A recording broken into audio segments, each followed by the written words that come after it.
Allahu Akbar, Allahu Akbar.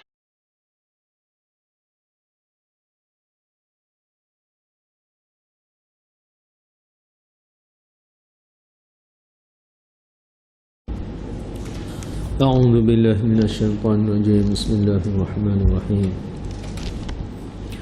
والصلاة والسلام على أشرف الأنبياء والمرسلين وعلى آله وأصحابه أجمعين. أما بعد. قال رب اشرح لي صدري ويسر لي أمري واحلل عقدة من لساني يفقهوا قولي. وقال تعالى في القرآن الكريم: وذكر فإن الذكرى تنفع المؤمنين وما خلقت الجن والإنس إلا ليعبدون ما أريد منهم من رزق وما أريد أن يطعمون إن الله هو الرزاق ذو القوة المتين. Alhamdulillah, syukur kepada Allah Subhanahu wa taala yang masih lagi memberi peluang kepada kita untuk berada dalam majlis ilmu semulia-mulia majlis di sisi Allah Subhanahu wa taala. Jadi sambungnya sebelum daripada ni, kita masih lagi ada tajuk perkara-perkara yang diharuskan dalam sembahyang. Dan kita masuk pada poin yang kelima lagi, hamlus sabiyyi wa ta'alluquhu bil musalli. Hukum berkenaan dengan mendukung kanak-kanak ketika semaya. Ada beberapa hadis lagi yang berbaki. Sebelum daripada itu, aku nak ucaplah terima kasih kepada semua ahli jemaah yang telah mendoakan kepada arwah Mak Amba sebelum daripada dia meninggal, dan juga yang telah sama-sama mendoakan dan juga semaya jenazah untuk dia. Itulah berpanggil doa yang terakhir sebelum daripada jenazah itu dikemukakan. Jadi sekali lagi aku mengucapkan terima kasih di atas jasa ahli jemaah sekalian. Baik, kembali kepada tajuk kita hari ini iaitu berkenaan dengan hukum mendukung bayi ketika semaya. Fa khalafahum fi dhalika hatta fi shalah lil mubalaghati fi rad'ihim. Cerita berkenaan dengan pandangan Al-Fakihani, seorang ulama daripada mazhab Maliki. Dia kata rahsia kenapa Rasulullah SAW sengaja dukung kanak-kanak semasa semaya, ambil cucu dia letak atas tekak semasa dia semaya tu, kerana nak membuat adat-adat zaman jahiliyah yang tidak suka pada budak perempuan. Boleh anak perempuan tu dia berasa benci, berasa nak marah, berasa jatuh maruah dia. Maka Islam hari ni nak raih semua, nak raih semua kan, dan meletakkan taraf yang sama belaka, anak lelaki ataupun anak perempuan. Dan zaman jahiliyah juga ada satu budaya adat, apabila orang perempuan mari haid, siapa umur balik tu dia mari haid. Jadi zaman jahiliyah ni kalau mari haid, dia tak ketok dalam rumah, dia pergi buat basah tengah-tengah pada pasir, dia tinggal situ. Gak orang perempuan mari haid ni berapa hari? Mazhab Syafi'i kita 15 hari rasa. 15 hari paling lama. Mazhab Hanafi 10 hari. Kalulah berdasar kepada dua pandangan, ambil pandangan yang paling lama 15 hari, 2 minggu duduk situ sore-sore, dan itu satu diskriminasi yang tidak patut. Hari ni mungkin orang pertikaikan, patutlah ni orang Islam di semaya, orang perempuan suku lelaki suku. Itu bukan diskriminasi, itu mengelakkan ikhtilat. Masjid yang sama, masjid yang sama, sama-sama ada ekor tu email tu lah, hanya memisahkan kerana takut berlaku ikhtilat. Di situ adanya apa panggil masalah-masalah timbul kalau duduk sekali. Kalau semaya orang lelaki perempuan ni sekali, merasa apa tak semaya dah. Nak semaya ke mana tu, mu kelih aku kelih mu, tak jadilah. Jadi nak suruh semaya tu fokus molek supaya boleh panggil beri perhatian, maka dipisahkan dari sudut kedudukan. Sebenarnya tabir-tabir gini pun tak ada. Kedudukannya ialah orang perempuan belakang, orang lelaki depan tu je. Bukan kata diskriminasi ke apa tak. Maka daripada hukum itulah, apabila adanya majlis-majlis perkahwinan keluarga apa, maka kita pisahkan supaya tidak berlaku ikhtilat percampuran. Sama-sama makan lauk tular, sama-sama ya kecil ikan pedas, ikan keli goreng, hak tular berlaku. Bukan kata orang lelaki ni makan ayam kecil otin dan makan kerinda, lauk tular. Cuma diasingkan tempat tadi supaya tidak berlaku percampuran. Sekadar tu saja. Jadi itu bukan diskriminasi. Lepas tu mungkin timbul lagi soalan, lepas tu apa orang perempuan tak boleh jadi Tok Imam, tak boleh jadi Perdana Menteri? Tu banyaklah orang panggil perbezaan. Allah Taala buat setiap makhluk, setiap benda tu dia ada fungsi masing-masing. Fungsi masing-masing. Supaya jari 5 ni lah. Jari belakang, hak kita belakang. Masa kita nak korek telinga, korek dengan hak mana? Korek dengan ni. Tak masuk sama. Nak korek hidung, korek dengan hak mana? Nak garu dengan hak mana? Nak tunjuk dengan hak mana? Semua tu ada fungsi masing-masing. Jadi begitulah. Dalam bab semaya, dalam bab ibadah ni Allah Taala nak letakkan orang panggil apa dia ni? Piramid. Susunan tadi mengikut kemampuan masing-masing. Kerana orang lelaki itu habui kelebihan dari sudut kepimpinan, maka dia jadi Tok Imam. Dalam bab semaya juga kita akan jumpa lepas pada ni, apabila Tok Imam itu salah, maka makmum kena tegur. Cuma tegur itu berbeza. Orang lelaki tegur cara lagu lain, orang perempuan tegur cara lagu lain. Orang lelaki dia tegur lagu mana? Sebut subhanallah. Walaupun banyak lagi lafaz lain, alhamdulillah, ada Allahu akbar, ada la ilaha illallah, ada, tapi Nabi suruh dia subhanallah. Manakala orang perempuan pula, dia tepuk paha dia sebagai isyarat kepada imam ada kesalahan dalam semaya. Jadi sama saja, cuma kaedah tu berbeza.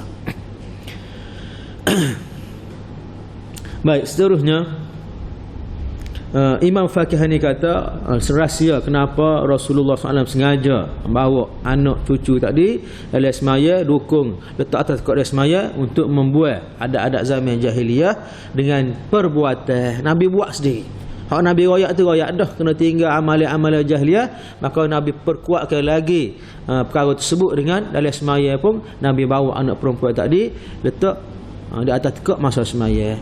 Timbul soalan tempat kita ni, lagu mana kanak-kanak tadi belum memayis menanggung najis. Itu soalan yang akan timbul. Menanggung najis tu, kalau lah jelas memang bau tahi, bau yang kecil ke apa tu, memang tak boleh bawa lah.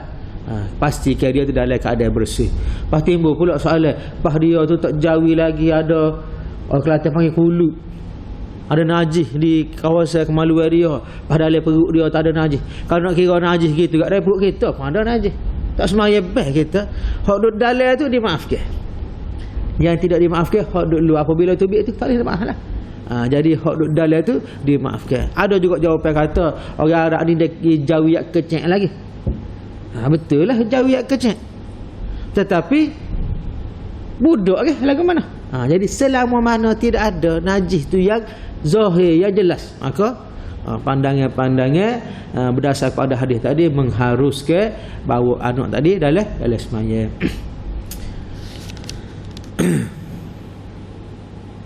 Baik.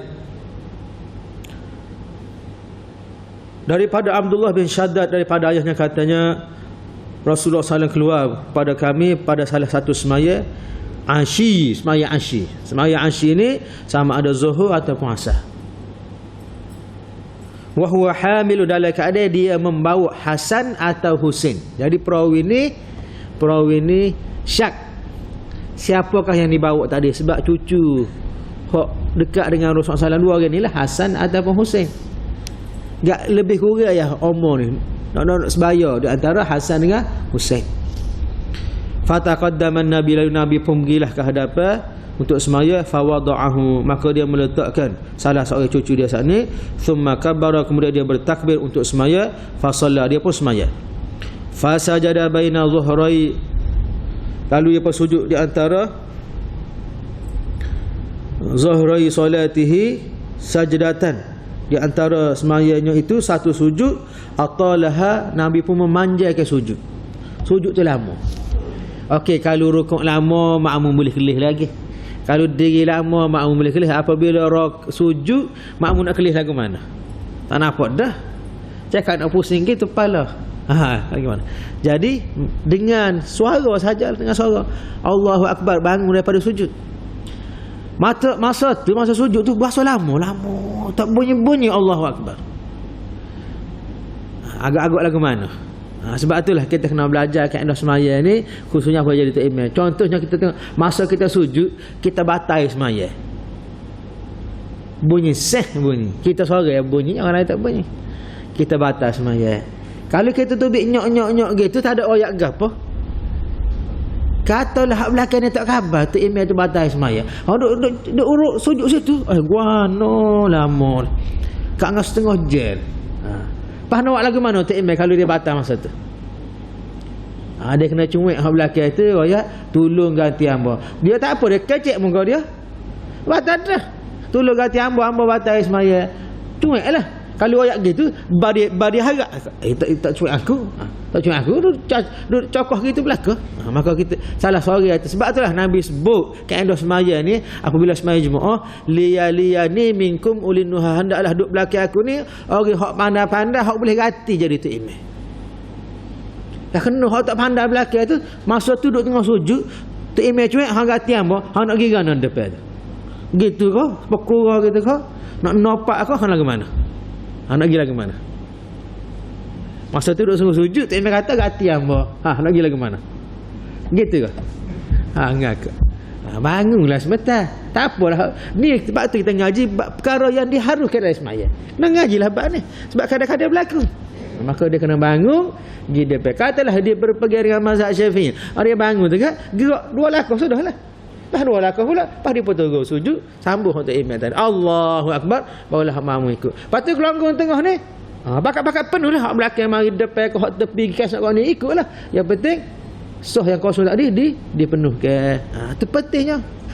Tahu hukum hakikat semaya dengan sempurna tadi. Khususnya orang yang duduk belakang tu imam hak ganti jadi tu imam ni. Sebab itulah orang hak mana pandang ngaji Quran ke apa ni, dia kena duduk depan.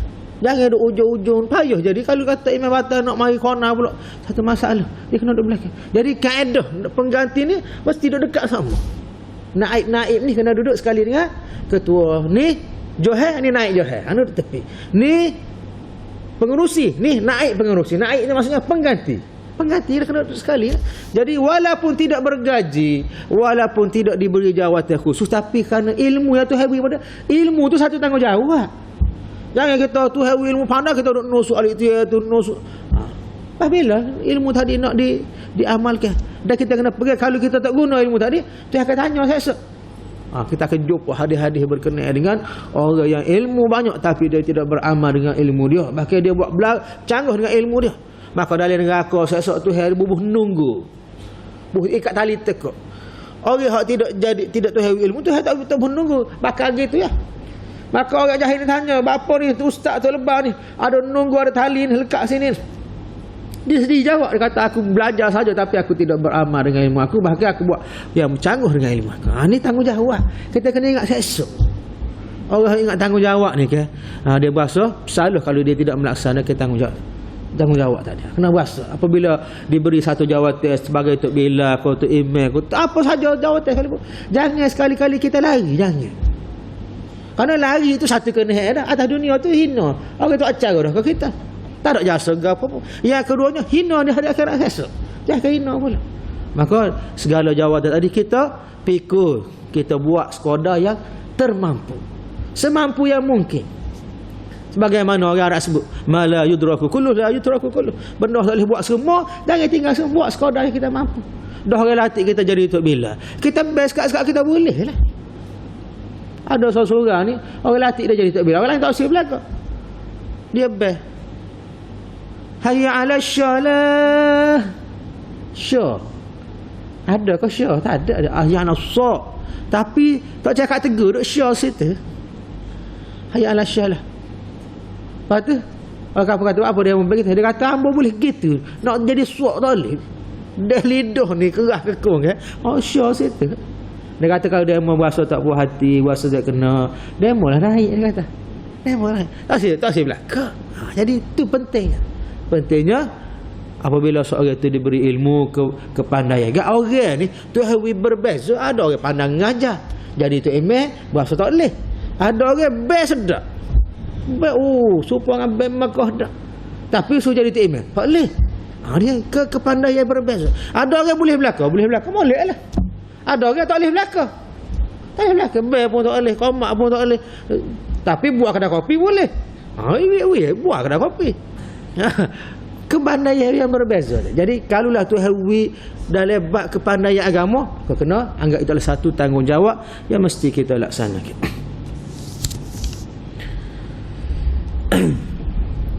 Jadi tu kita ni sebut lagi, lalu Rasulullah SAW sujud yang begitu panjang sekali. Faqala inni rafa'tu ra'si fa idza sabiyyu ala zahri. Maka perawi hadis ni Abdullah bin Shaddad, perawi itu Shaddad ayah dia. Dia kata aku pun berasa lama ni aku pun akak dah kepala, takut-takut berlaku benda lain. Akak kepala tengok. Tiba-tiba aku nampak ada budak di atas belakang Rasulullah SAW. Budak mana? Hasan ataupun Husain sana lah. Cucu bawa ke cucu, muka dia tahu 3 ke 1 orang semaya dia rukah. Tak pernah berlaku. Dia duduk semaya, anak dia duduk sebelah. Masa tahiyat tu, tangan dia duduk gitu. Dia gigak duk main. Orang kahwin ni tu cakap betul. Duk main gak. Biasalah budak. Jadi cuma benda tu diharuskan dalam semaya. Wa huwa sajidun. Hak tafsirnya bawa anak ataupun budak yang nakal sangat. Ada satu video orang atas ni, dia bawa anak dia semaya. Dia dah ujung dah epek dah anak dia tak sewi gilai. Dah mula dia semaya tak boleh dah anak dia gerak lah. Dia gerak ni kan. Jujurnya tapah habis. Kalau kita duduk setengah semaya nampak budak tu tapah, kita sini bahasa lagu mana? Bahasa khusyuk nak baca. Kena juga aku apa ni. Memang berlaku habis jujur ni. Mujur tu email dia tak apa. Ni tapah. Bodoh kan dia ingat aku benda tu gurah. Gurah lagu tu. Jadi kalau hak nakal saat tu jangan buat apa. Sudah semaya pada ni, makan nyup orang. Anak siapa dia lah hak mari, anak kau gapo ni. Napa pe.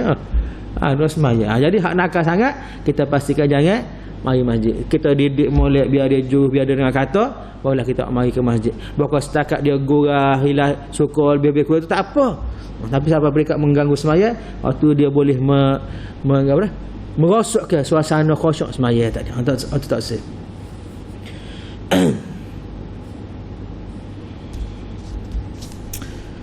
Baik. Wa huwa sajid dalam keadaan beliau sujud faraja'tu, maka aku pun nampak lagu tu aku sujud semula kembali semula sebab nak tahu apa yang berlaku kepada tu Ibn tadi. Apabila selesai Rasulullah SAW semaya, berkatalah orang ramai semaya, wahai Rasulullah, sesungguhnya kamu sujud di antara dua sujud tadi, sujud yang lama, sehinggalah kami menyangka telah berlaku satu perkara yang tidak baik pada kamu, sakit ke, pesal ke, au annahu yuha ila, ataupun kami menyangka telah diturunkan wahyu kepada kamu waktu tersebut. Tu. Qala, maka Nabi jawab, kullu dzalika lam yakun. Dua-dua tu bukan. Tidak turun wahyu dan tidaklah berlaku perkara yang kamu anggap saat ni, akan tapi anakku tu maksudnya cucu aku lah. Ibni, orang ada ni dia panggil ibni berlaku, anak pun dia panggil ibni, cucu pun panggil ibni, anak saudara ibni berlaku. Ibni tu maksudnya panggilan manja. Dia menganggap semua hak kecil-kecil tu anak dia belaka. Akan tapi anakku irtahalani, dia telah naik ke atas belakang aku. Fakarihtu, maka aku tidak mahu a'jilahu, menurunkannya dengan cepat sehinggalah dia ni berasa puas dah duduk atas belakang hatta yaqdi hajatahu. Maka daripada hadis ni kita boleh faham, kalau lah anak nak atas belakang tu jangan kita segera bangun, biar gitu. Biar dia biasa lagu tu supaya apabila dia besar esok dia tengok tok dia semaya, ayah dia semaya ni menyebabkan dia berasa suka semaya. Tu salah satu kita biasa dia. Supaya orang bawa anak pergi patah lah, bawa pergi patah, ujung-ujung mengok patah. Dia besar esok dia pun ingat, ayah aku pernah bawa tempat ni. Dia ingat suasana tu. Kalau ayah dia pernah bawa pergi tu, Allah kau munduk, Allah kau tabah golok, besar esok dia kata apa je tak kelih sini. Dia ingat pergi ngatuk dia. Gitulah. Jadi kadang-kadang orang ni bawa pergi belakang, munduk pergi tabah, pergi golok, pergi patah, pergi masjid tu bawa mari cucu dia. Lain pergi belakang, supermarket pergi, habis tempat pergi. Jadi kena bawa mai masjid. Biar dia biasa dengan masjid. Kena pula masjid kita ni ada kelas Al-Quran. Mari atas. Biar dia jadi orang yang mengimarahkan masjid ni. Lepas pada kita tak ada. Kita ni nak pergi belakang. Tak ada orang seorang habuk atas muka bumi ni hak tinggal hidup lama, tak ada. Mati belakang. Habis-habis lama ada kampung hamba sorang Kedalalat tu. Pokta berlakon dengan Syahmi Sazali. Umur 100 dah. Hamba pagi-pagi nak minum air sekali dengan dia Kedalalat tu. Hanya pokta umur berapa? 100 lebih tu. Nuh zaman Jepun dia tu dem gocong dengan Jepun. Sehat bukan pun haid sekali lagi. Tapi kita kata paling terik dah tu. Paling terik. Nak kata ada orang umur 100 setengah, 200 tak ada dah. Paling baik 100 lebih. Cuma Allah Alawi dia ni sehat molek. Dia sehat molek. Kehidupan dia, makan dia tu terjaga, maka dia sehat molek dan Tuhan takdir ke umur dia panjang. Sebab itulah dalam satu doa Allah Taala Nabi ajar kepada kita. Allah kena kata doa. Allahumma ja'al khairu a'mali khawatimah. Jadikanlah sebaik-baik amalanku penutup kepada hidup aku.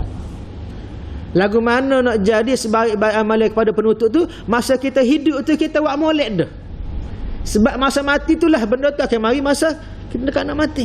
Kalau kita ni dalam hidup kita jaga semua semaya jemaah di waktu, jaga semaya, siapa-siapa dekat nak mati, kita akan ingat aku ni tak semaya lagi, nak semaya, mikir nak semaya. Kalau kehidupan dia tu bukan setakat semaya, dia baca Quran berzikir, lepas baru semaya walaupun terlatar di atas katil sekalipun dia akan ingat berzikir, aku nak berzikir, aku nak baca Quran. Habis-habis tak ada kan dia sebut Allah. Dan banyak dah kita jumpa orang lagu tu. Amo duduk pulang Melaka tu, amo duduk sewa rumah seorang pakcik. Isteri dia kata masa besok ni nak meninggal ni, di hospital Kota Baru. Duk gosok ya gosok dadaku. Masa sakit dada. Lepas tu masuk waktu semaya tu. Dia kata aku dengar orang bel tu. Bel dah kau? Bel dah. Mula ambil air semaya kat aku, ambil semaya. Nak semaya selalu. Apa? Sebab dia duduk situ tu tak raja miss semaya Jumaat waktu. Semaya Jumaat sama, semaya Jumaat. Kita kena benar lah dianya. Ada di kalau jumpa anak yatim, panggil selalu, mari WPT selalu. Jadi kerana amalan dia hidup lagu tu, maka itulah penyudah akhirnya. Sudah kan dia pun ambil semaya. Sudah semaya tu pakai senyap tak ada. Sebaik-baik amalan penutup bagi hidup kita. Jadi lagu itulah kita kena sentiasa menjaga semaya tadi. Sebagaimana Rasulullah sallallahu alaihi wasallam didik anak cucu dia supaya suka pada semaya. Baik, itu yang pertama. Yang keduanya katanya Imam Nawawi, hadza yadullu, ini adalah merupakan dalil bagi mazhab Syafi'i rahimahullahu taala, dan sesiapa yang sama dari sudut pandangnya tadi, annahu yajuzu, harus dalam mazhab Syafi'i sendiri. Ini katanya Imam Nawawi dalam mazhab Syafi'i, harus kita mendukung bayi ataupun bayi perempuan, laki ataupun perempuan, dan selain daripada bayi laki atau bayi perempuan, anak laki ataupun anak perempuan boleh berlaku tu selain daripada tiga apa dia. Maka katanya mazhab Syafi'i minal hayawanit tahir, hatta kalau kita bawa binatang sekalipun boleh. Binatang apa nak bawa oleh semaya? Di zaman lo ni dia passing dia pelik sikit. Dia ada pet, dia panggil pet ni binatang peliharaan.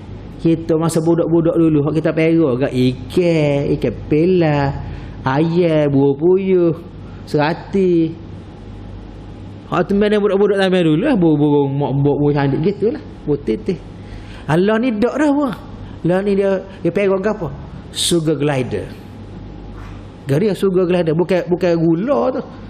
Sugar glider ni dia setengah tumpah. Dia boleh tumpah terbang kau panggil. Tapi bukan hak Malaysia lah, hak luar negara. Kecil ada main motor aku atas kepala kecil.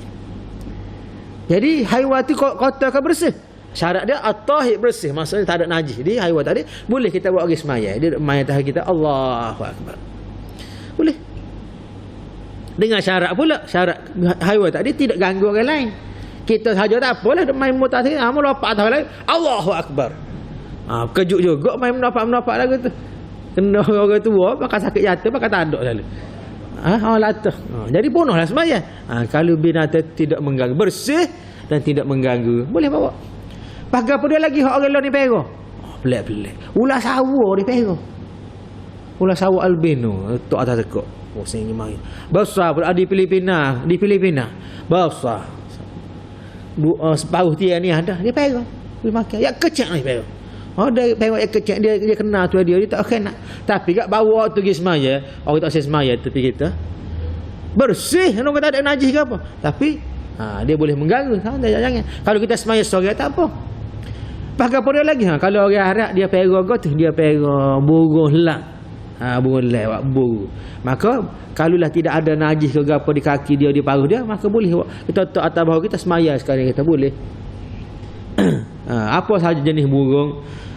Ada juga hak perah bewok. Bewok mana? Bewok hak hijau tu nama. Bukan bewok dari parit tu. Tu tak perah, Iguana hijau tukar warna. Tu hidup senyap gitu ya. Kalau bersih tak ada najis boleh bawa dia semaya. Sebab apa saja yang bersih. Syarat dia bersih. Walaupun binatang.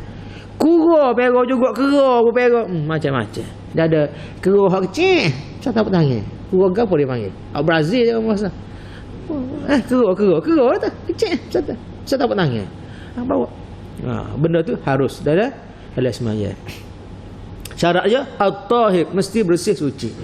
Dalam semaya fardu ataupun semaya sunat boleh berlaku. Tapi setakat ni tak jumpa lagi lah. Jenis bawa binatang mari masjid semaya tak ada lagi. Kerana orang kita ni tak mari kebimbang masa bawa tu bersih. Masa di atas kita bersih, masuk tengok semaya prek tu kan. Prek tu najis dalam mazhab Syafi'i. Binatang orang hak keluar daripada dua jalan. Tubik ke depan ataupun ke belakang. Kubul ataupun dubur dikira najis belakang. Hatta kalau tubik pitih pelesing pun. Ada orang telah pitih tubik. Tubik pun dikira najis sebab telah melalui jalan najis. Jadi hak inilah yang menjadi satu isu lah ni, perut muda. Perut muda tu sedap makan wak cecoh hayat, wak sup ayam asin memang sedap lah. Sekarang ni bersih kau tak bersih sebab kadang-kadang orang buat perut muda ni dia kerak. Maksudnya perut muda dia kerak sini, pakai basuh kat luar gitu. Kat dalam tak basuh. Sedangkan tu laluan najis.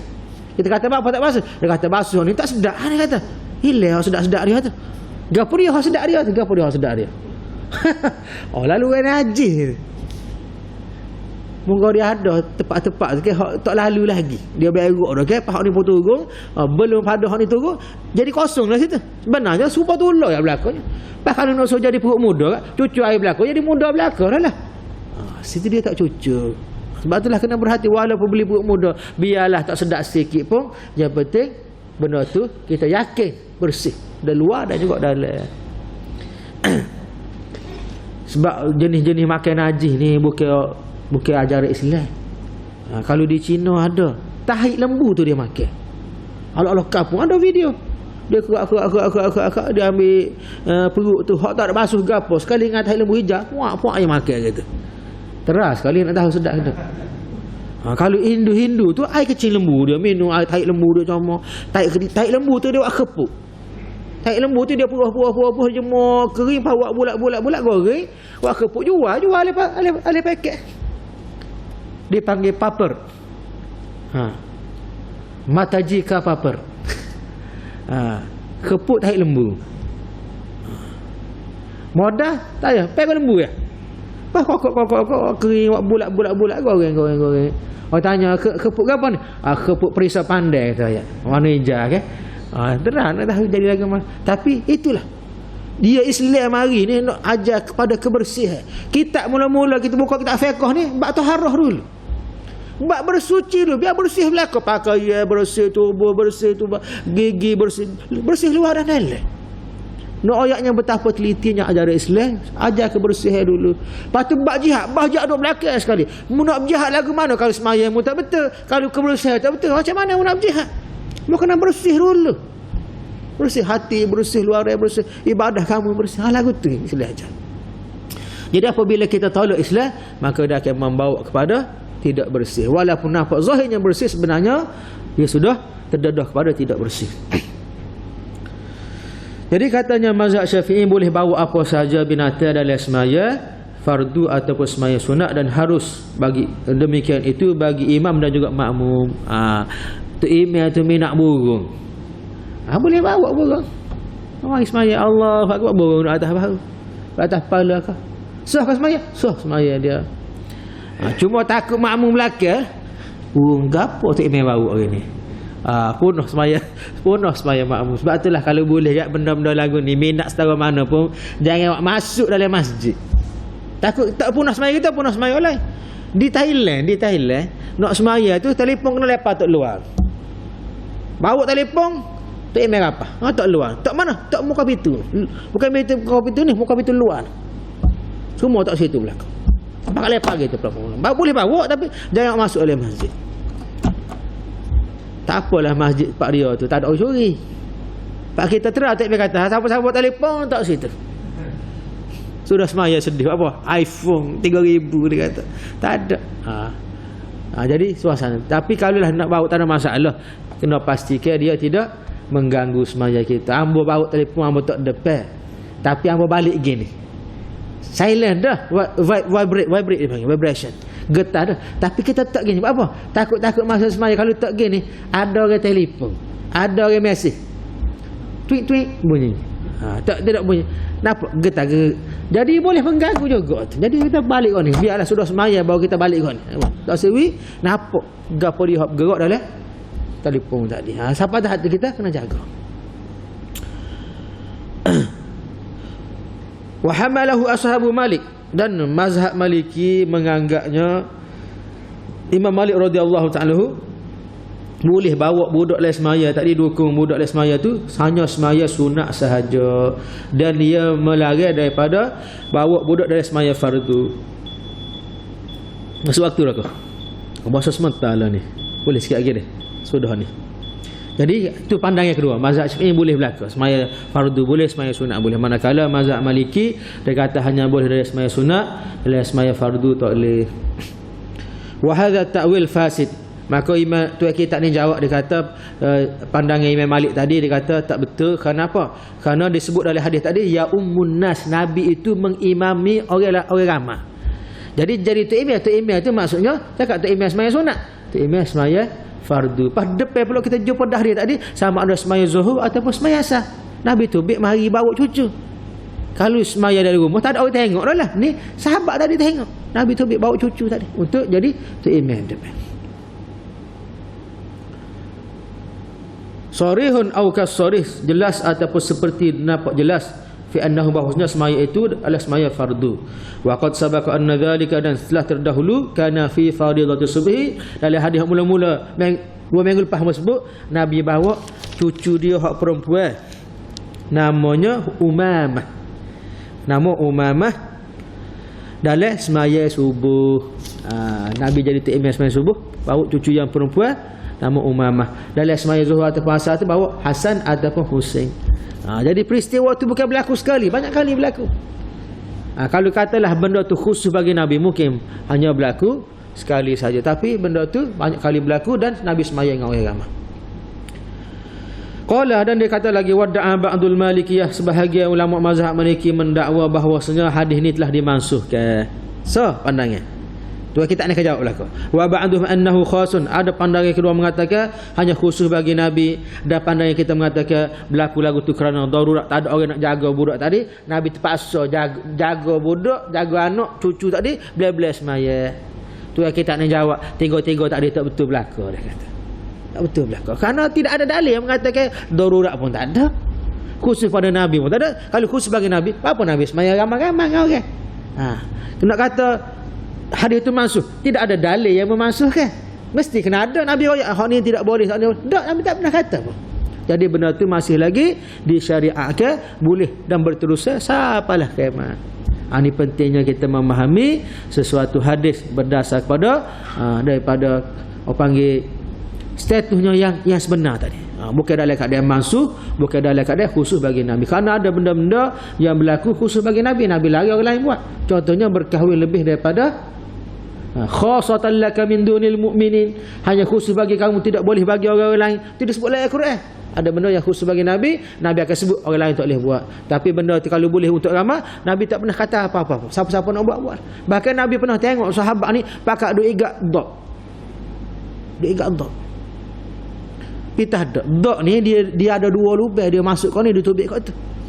Orang ada cara dia nak igat dok lah ni, dia mari dengan hailak tu, dia bawa taki air besar. Dia tengok ledak masuk ke mana, dia pun tutup sebelah. Dia pun bubuh air. Bubuh air juga dia masuk air lari kawan tubik juga dia bubuh jaring. Juga. Masa zaman Nabi tu mungkin ada cara dia lah.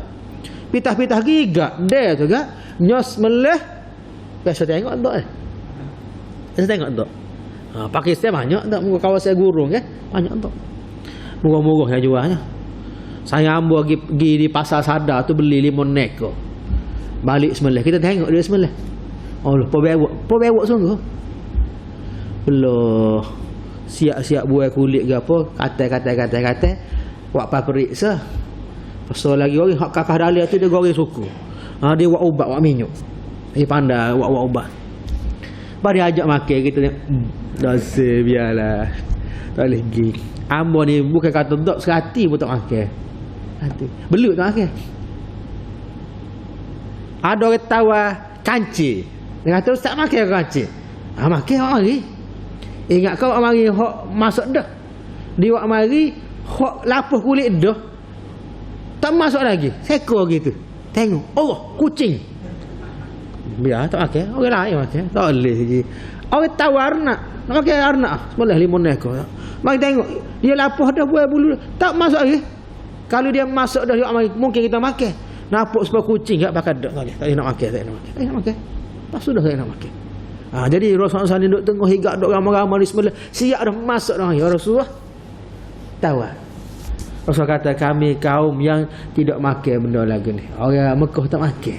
Ada yang mau nak makan, orang Madinah makan. Nabi tak lari pun makan. Tapi Nabi sendiri tak makan.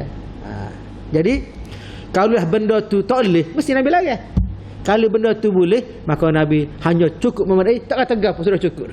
Duk igak tu Nabi kata, jangan igak, haram. Nabi kata awal, ni duk igak, Nabi tak kata gap. Jadi itu yang perlu kita faham.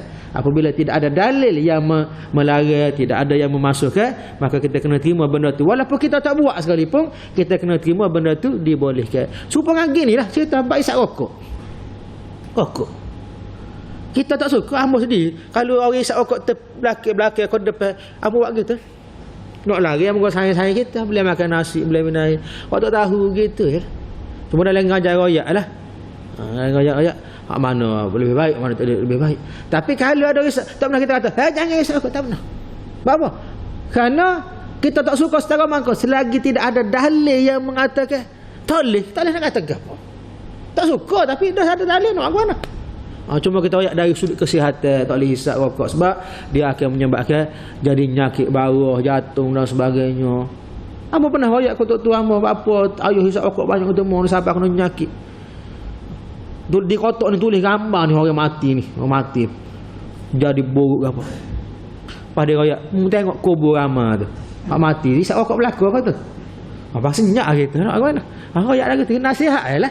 Nasihat nak terima tak. Jadi walaupun tak suka, tak buat, tapi benda tu tidak ada dalil yang menghalang, kita kena terima. Kena ada dalam kita menyampaikan ilmu tadi. Boleh. Jadi yang selesai kat hari ini apa yang baik daripada Allah, apa yang kurang daripada kelemahan nasjid. Aktafi bihadzal qadar. Wabillahi taufiq. Assalamualaikum warahmatullahi wabarakatuh.